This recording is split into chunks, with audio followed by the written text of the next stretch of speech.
I'd rather have you eat already cut up vegetables than to not eat vegetables at all, or the frozen vegetables, just whatever makes these steps feel doable and not overwhelming. Because when you go for perfect, well, most of us can't, none of us can really achieve perfect, and then you don't get started at all. You're listening to the Plant-Based Diet Podcast, where we talk about all things plant-based. I'm Esther Garfin, the host of this show and founder of Alternative Food Network. Join me and my amazing array of guests who are a mix of healthcare professionals, industry executives, and people with an interesting story to tell about their plant-based journey. Let us help you with your journey, wherever you're at, to learn the what, why, and how to eat plant-based. Happy New Year, everybody, and welcome to Season 6 of Plant-Based Diet. Every year I say the same thing. I can't believe it's lasting this long. So thank you for your continued listening and support of the show. In today's episode, I'm joined by Michele Stamn, who is a plant-based health coach and also a returning guest. She's going to share with us a quick list of simple, realistic plant-forward eating tips that you can use right now. Especially after the holidays, many of us have in our minds to start the year on a healthier note. That could be with lighter foods, more exercise, lowering stress. I want to simplify plant-based eating for all of you, whether you're a beginner and overwhelmed resolution maker, or you're just looking to add more nourishing meals into your routine. I'm not a proponent of all or nothing plans and diets, and I think this is where plant-based eating can help. It's not a strict rule book, it's just a practical way to feel better day to day and long after the holidays are over. With this podcast, I want to help you build habits that actually last and that support your health, energy, and enjoyment of food year-round. On a side note, if you're curious about the emerging field of culinary medicine, which is an evidence-based field of medicine that blends the art of food and cooking with the science of medicine to prevent and treat disease, I encourage you to check out the podcast Culinary Medicine Recipe, which is hosted by a medical doctor who also loves to cook. Like this plant-based diet series, Culinary Medicine Recipe is an Alternative Food Network production and is available on all major podcast platforms, on YouTube, and on our website, alternativefoodnetwork.com. And now, without further ado, I'd like to welcome our guest for today, Michele Stamn. Hello, Michele. Nice to see you again. Yeah, hello, Esther. It's so nice to be here. Thank you so much for inviting me. Yeah, I think it's been a couple of years since you were on the show. I remember we did an episode about plant-based roadblocks and helping people get through what they perceive are roadblocks. And that did really well, by the way, that episode. Oh, good. You know what? I'm going to include it in the show notes on this episode. So if someone does want to hear another episode with you, it'll be easy for them to find. Great. So as I said in my intro, you are a plant-based health coach. Do you want to explain to people what that really means and what you do? Yeah, for sure. What I do as a plant-based health coach is help people who, in particular, want to improve their health through the power of a plant-based diet. And it's very important to me as a coach that eating plant-based becomes doable, delicious, and fun for people. Because when things are doable, you actually do them. And when they're delicious, you actually want to eat them, the food. And if it's fun, you actually want to stick with it. And when you stick with it for the long term because you're actually enjoying it, that's how you use plants to create health in your body. It can't be just a 1 week New Year's resolution, and you can't just do it for a week and it's going to change everything. You have to stick with it, but you only stick with things you enjoy. So that's why everything I do here at Wellness Empowered is about helping people actually enjoy eating this way. And I was going to mention this later in the episode, but it's such a fun recipe that I'm just going to mention it now. You have shared with me, which I will be sharing in Alternative Food Network's newsletter in January, a recipe for an Orange Dreamsicle fruit dip. It looks amazing. I can't wait to try it. But you were just talking about fun. That kind of stuff is fun, and I'm sure it tastes great. So that's just an example of what you were doing on how to make plant-based eating fun. If someone wants to get this recipe, they should just subscribe to our newsletter. It's free. You just go on alternativefoodnetwork.com and click that subscribe button. Perfect. Today's episode is going to be a quick one. We want to get people started with good habits. So, why don't we just run through a list of your suggested plant-based eating tips? The first thing I would suggest to people is rather than going with all the can'ts, I can't eat this and I can't eat this and now I can't do this anymore. Start thinking about all the things you can and just start bringing in more plants. Everything is about the carrot, not the stick around here. So bring in more plants. Don't have to throw everything out that you're doing, but maybe you just add an apple to your lunch. You start dinner with a salad instead of thinking, "Oh, I can only eat a giant salad for dinner." No, just eat the same dinner but bring in some salad. You can just buy the prepared grocery store produce, like the stuff that's already cut. I'd rather have you eat already cut up vegetables than to not eat vegetables at all, or the frozen vegetables, just whatever makes these steps feel doable and not overwhelming. Because when you go for perfect, well, most of us can't, none of us can really achieve perfect, and then you don't get started at all. So bring in more plants to squeeze out the other stuff is the first step, but do it in a way that feels doable. What's your second tip?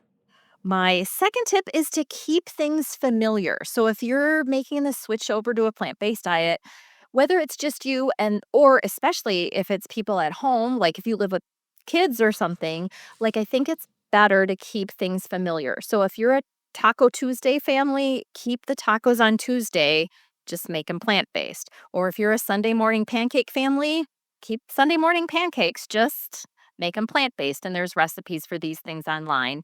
And then it's also another way to think about keeping flavors familiar is if you do have a favorite taco recipe, use all the same seasonings that you're used to. Just swap out, get a ground beef substitute or use beans or lentils or something, but use flavors that you and your family are familiar with, flavors you already know you like. So don't find a plant-based recipe with all kinds of weird to you ingredients. Just only change little pieces of it, and then it'll feel more familiar and comfortable, which makes it easier to stick with. And I'll just add, since you did bring up pancakes, in my Yeah. house, we make pancakes with cashew milk. So if you're not going to use dairy or you want to substitute the milk that's in pancakes, cashew milk makes pancakes really fluffy. I don't know. Have you ever tried that? I haven't, but I Yeah. will now. That's a great Yeah. idea. It's Um, great. the the recipe that I use for pancakes, it's Plant You, Carly Bodrug. She's from Canada. I know you Yeah. are as Yeah. well. So, shout out to her. But she has a pancake recipe where she uses lemon zest and baking powder in there. And what I have found for things like baked goods and pancakes and stuff is when you use an acid, lemon zest, lemon juice, vinegar, plus baking powder, it does that science thing that we all learned back in school and it kind of fluffs things up. But those are the fluffiest pancakes I've ever had, but now I'm thinking if I use the lemon zest baking powder combo and then add Cashew cashew milk. milk, these are gonna be the best pancakes in the world. They're going to explode. They're gonna explode, but they're gonna be light and fluffy while they do so. Okay, tip number 3. Tip number 3 is plan ahead. Even a little bit helps. So I think a lot of times when people hear plan ahead, they think of that Pinterest refrigerator or pantry where everything is in little matching containers and is labeled, and you have a plan mapped out for the month of all the meals you're going to eat. I am not talking about that. I've never been able to pull that off. And it is, you can, like, more power to you. But what I'm talking about, again, is doable. So if you can, make a double batch of soup instead of a single batch, it doesn't really take that much longer to make a double batch. So make a double batch on the weekend. Maybe you eat it Sunday night for dinner and then you have your, package it up for lunches during the week, something like that. Or making, I think you and I talked to Esther about maybe making like batch cooking quinoa or rice or something and using that to build your meals. So that kind of planning ahead certainly helps, but also, almost more important, I think, is having a plan for away from home. Because I think people are used to thinking about the organized pantry and things like that for planning ahead at home. But a lot of places where the clients that I work with get tripped up is when they leave their house. All of a sudden you're on a road trip and you're starving and now you don't know what to do and all of a sudden you're pulling into a place where maybe they don't have a lot of good plant-based choices. So planning ahead like that, packing a granola bar, something like that, or if you're going to an event, whether it's you're invited to a potluck or a party or something, maybe find out what they're going to be serving and bring something compatible along, or talk to the host ahead of time, have a plan. If you figure out there's going to be nothing plant-based there for you to eat, well then eat ahead of time so you don't head in starving and make a choice you don't want. And then another planning ahead tip is, you know, when you're going to a restaurant, even if you don't have a lot of heads up, I mean, you at least, have the 15 minutes if you're a passenger in the car or something, just look up the restaurant ahead of time. Because I think where people run into problems is if that waiter is back for the third time to your table and you're like, I don't know, I'll just have something that you always used to eat that wasn't plant-based. And then in that, the stress and the heat of the moment, you sometimes make decisions you don't want to. So planning ahead allows us to access the more helpful parts of our brain. We all know we have parts of our brain that work when we plan ahead and parts of our brain that take over when we're panicked or stressed. So we want to access those planning parts. All great suggestions. Good, What good. else do you got? The next step is don't aim for perfection, aim for progress. We're always going to do better when we look at how far we've come. And this is because our thoughts and what we focus on really does create our results in life. So if you think about, just want you to try on two different thoughts. Say you ate 5 plant-based meals during the week and nothing else changed, but you ate 5 plant-based meals, which is pretty good, by the way. But if you're thinking, "Wow, I ate 5 plant-based meals this week," or you could be thinking, "Oh, I didn't do it again. Another week. I didn't eat plant-based like I wanted to." Like, my voice is different, I know, but think of the feeling that creates in your body when you think, "I ate 5 plant-based meals." That feels good, which is gonna keep you moving forward. Because again, we want to do things that make us feel good. Where if instead you think, "Ugh, I didn't get it perfect this time, again, another week," you're gonna feel, uh, just down, like, weighed down of, like, "I can't do it." And then who wants to try again? So focusing on your progress makes all the difference. Even if your progress is like, I bought 1 bag of frozen spinach and put it in the freezer. Yay for you. Like, that is a step in the right direction for sure. Okay. Well, positive mindset, right? Positive Totally, totally. thinking. But Yeah. not Pollyanna weird positive, like, I can do anything, that because it's not real and your brain won't believe that. So it has to be believable. Like, look at me. I actually bought the frozen spinach. Next week I'm actually going to make the smoothie with it, that kind of thing. So it has to be believable. But yes, focusing on the positive rather than the negative definitely will help people get to where they want to go faster. Okay. I think we're on our fifth point, fifth We tip. are. We are, which slides really well from the last one, which is celebrate your wins every day if you can. Be thinking about what's working, or at least every week. And the wins don't just have to be like I accomplished it a fully plant-based week. They can be I ate plant-based breakfast today, or I bought cashew milk, or I bought spinach, or the scale moved a little bit, or gosh, my food was more fun to eat out of this fancy bowl or something like that. I had a client, a teenager, and she was having a lot of stomach, digestive issues, and that kind of thing. And by going plant based, she did create a lot of great health in her body. Her digestive issues cleared up, her acne cleared up, she lost some weight, she fit into some smaller clothes. But talking about and focusing on all of those things as they happened really made such a difference for her. And not just in her food and in her health, but pretty soon because her skin was cleared up, she was feeling more confident. And then she didn't feel like she had to wear makeup. I don't know, as a teenager, I remember feeling like I kind of had to hide behind my makeup. And so here she is with more confidence. And then because she was liking her food, she was enjoying cooking new recipes, and then that led her to wanna have some make cook for some friends, and then she bought herself this little cute tea set. So I share all that of, like, the wins can come from anywhere, but they really do keep you going in a positive direction. And then another client of mine, she again, most people come to me to improve their health, right? That's what we work on, and she did all that as well. She had a lot of inflammation in her body. She was waiting to get to the rheumatologist, but couldn't get in for months. So we worked together in the meantime. Her RA factor, if you know what that is, but it's a rheumatoid marker that shows inflammation in your body. All those numbers improved. Her migraines went away. So she definitely had a lot of health improvements. But an extra thing that I thought was so cool is she really learned about the importance of wins and focusing on the wins. And then one day she's a manager of her department, and it was one of those bad weeks at work. So what she did is she didn't talk at all, and she walked up to the whiteboard on the office wall and just wrote the word wins on the top, and then she jotted a few down herself. And just quietly doing that, her team started writing more wins down.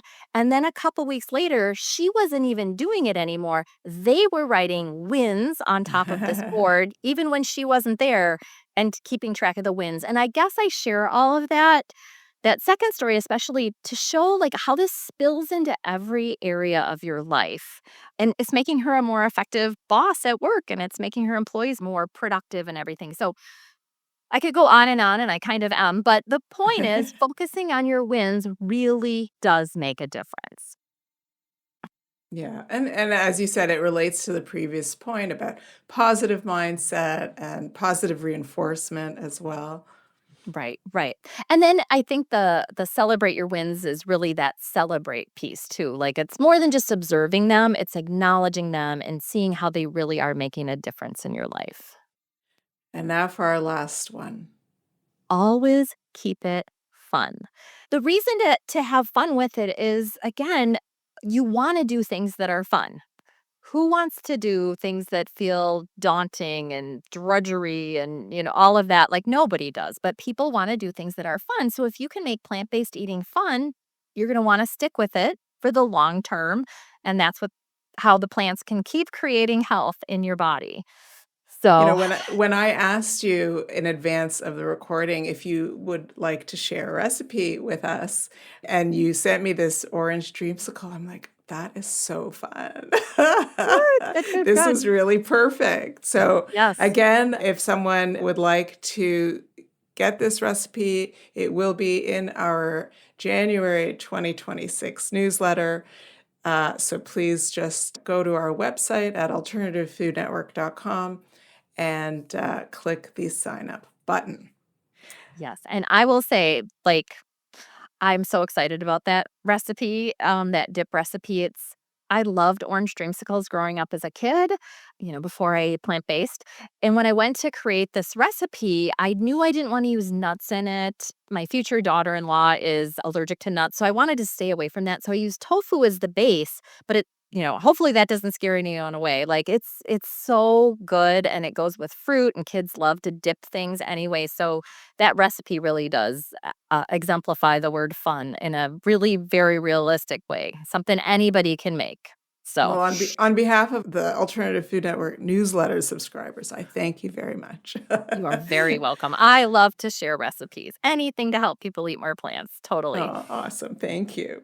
Well, we've gone through 6 quick tips that hopefully will get people into the habit of eating plant-based foods to help them hopefully feel better. Do Mhm. you have any closing message for the audience?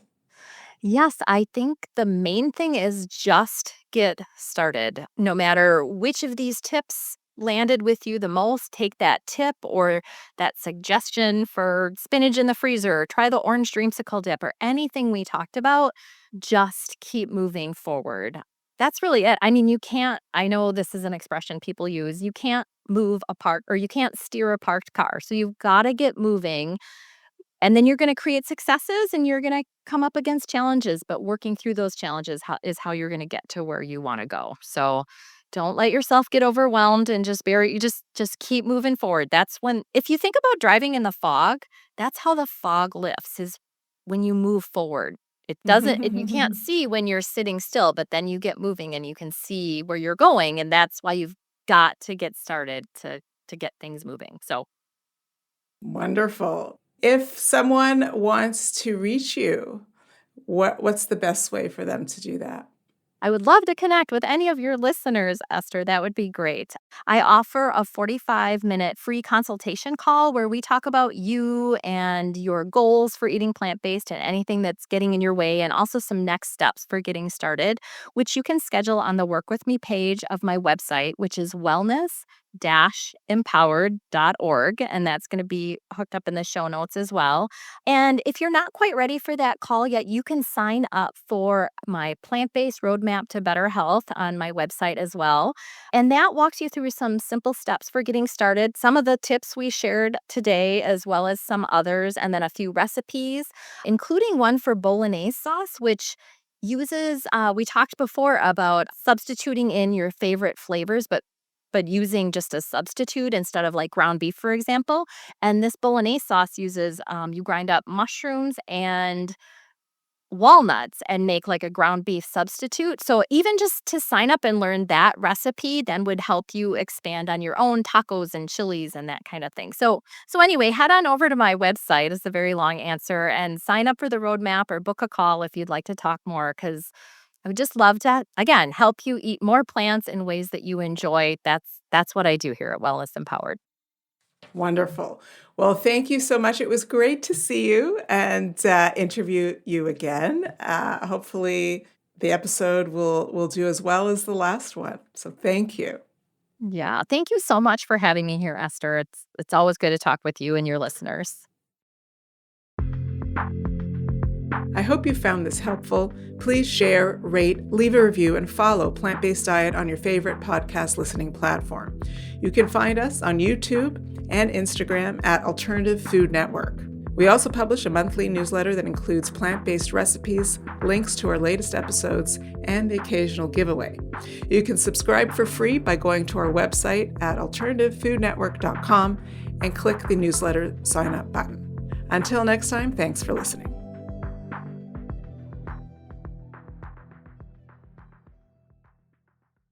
All content provided or opinions expressed in this podcast are for informational purposes only and are not a substitute for professional medical advice. Please seek advice from your doctor or other qualified healthcare practitioner.